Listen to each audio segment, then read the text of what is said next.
भगवान श्री कृष्ण का जन्म देवकी और वासुदेव की 8वीं संतान के रूप में हुआ था। जिस रात श्री कृष्ण का जन्म हुआ था, कंस से बचाने के लिए कृष्ण को उसी रात कालकोठरी से गायब कर दिया गया। कंस को पता चला कि देवकी और वासुदेव की 8वीं संतान जेल से गायब है, लेकिन वह निश्चित रूप से ये निर्धारित करने में असमर्थ था कि छोटा बालक कहाँ है। कंस की जिसे मारने की नियति थी, उसे खत्म करने के लिए दृढ़ संकल्पित होकर डरावनी राक्षसी पूतना की मदद लेने का फैसला किया।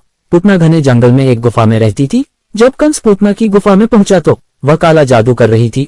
उसके लंबे बिखरे हुए बाल थे, उसके मुंह से लंबे लंबे दांत निकले हुए थे, उसकी जीभ खून की तरह लाल थी। वह जानवरों की खाल पहनती थी और पूर्ण विकसित ऊंट जितनी लंबी थी। जब उसने कंस को देखा तो वह सम्मान में झुक गई। कंस ने पूतना को भविष्यवाणी और कृष्ण के गायब होने के बारे में बताया। उसने उससे कहा कि उसे बच्चे के सटीक स्थान की जानकारी नहीं है, इसलिए पूतना को अपने पूरे राज्य में 10 दिन से कम उम्र के सभी बच्चों को खत्म करना होगा। स्वयं एक निर्दयी स्त्री होने के कारण पूतना ने सहर्ष ये नौकरी स्वीकार कर ली। पूरे राज्य को आतंकित करने के खुले निमंत्रण से वह रोमांचित थी। वह जानती थी कि इससे राज्य के लोगों के दिलों में डर पैदा हो जाएगा। वे उसका नाम लेने से भी डर जाते थे। कंस ने उसे चेतावनी दी कि उसे कार्य करते समय सावधान रहना चाहिए, क्योंकि वह कोई सामान्य बालक नहीं था, बल्कि स्वयं भगवान विष्णु का अवतार था। पूतना तुरंत कार्य में लग गई। उसने कंस के राज्य के सभी शिशुओं को बेरहमी से मारना शुरू कर दिया।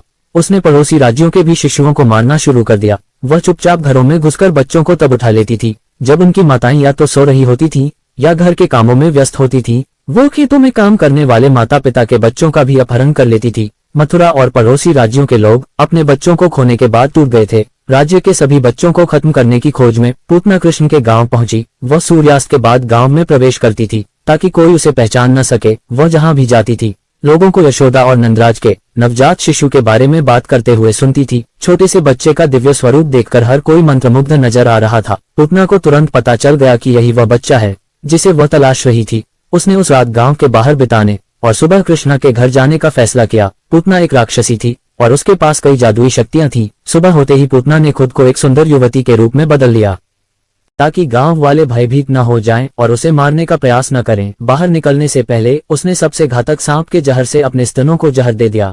जब वह गांव में दाखिल हुई तो सभी गांव वाले अपने गांव में इतनी सुंदर युवती को देखकर दंग रह गए। उन्हें लगा कि कोई देवी यशोदा के बेटे को आशीर्वाद देने के लिए स्वर्ग से उतरी है।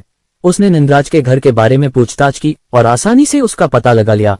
नंदराज के घर पहुंचने पर उन्होंने कृष्ण को पालने में लेटे हुए देखा। एक नजर में उसे एहसास हुआ कि वह लड़का कोई साधारण नहीं। उसे सावधान रहने की कंस की सलाह याद आ गई।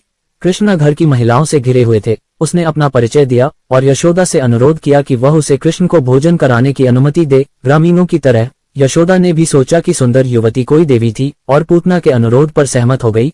पूतना ने छोटे कृष्ण को गोद में लेटा लिया और उसे दूध पिलाने लगी। उसने सोचा कि कुछ ही मिनटों में कृष्ण निर्जीव हो जाएंगे। इसके बजाय पूतना को अचानक ऐसा महसूस होने लगा जैसे छोटा लड़का उसकी जिंदगी चूस रहा है। उसने कृष्ण को अपने से दूर करने की कोशिश की, लेकिन ऐसा करने में असमर्थ रही। कृष्ण ने उसे कसकर पकड़ लिया। बच्चे को डराने के लिए वह अपने असली रूप में आ गई। वह हवा में उड़ने लगी ताकि बच्चा डरकर उसे छोड़ दे, लेकिन सब व्यर्थ। कृष्ण ने उसे जाने नहीं दिया और अंततः पूतना के प्राण खींच लिए। पूतना का निर्जीव शरीर भूमि पर गिर पड़ा। ऐसी अभूतपूर्व घटना देखकर सभी ग्रामीण भयभीत हो गए। अपने बेटे की सुरक्षा की चिंता में यशोदा लगभग बेहोश हो गईं। गांव वाले पूतना के निर्जीव शरीर की ओर यह जानने के लिए दौड़े कि क्या कृष्ण ठीक हैं। वे उस छोटे बालक को राक्षसी के निर्जीव शरीर पर खुशी से खेलते हुए देखकर आश्चर्यचकित रह गए। ग्रामीणों को भी एहसास हुआ कि कृष्ण कोई साधारण बालक नहीं बल्कि कोई दिव्य प्राणी थे, शायद स्वयं ईश्वर। हालांकि वे निश्चित रूप से नहीं बता सके। उन्हें नहीं पता था कि आने वाले दिनों में उन्हें ऐसे कई चमत्कार देखने को मिलेंगे। इसी तरह भगवान श्री कृष्ण ने पूतना का वध किया।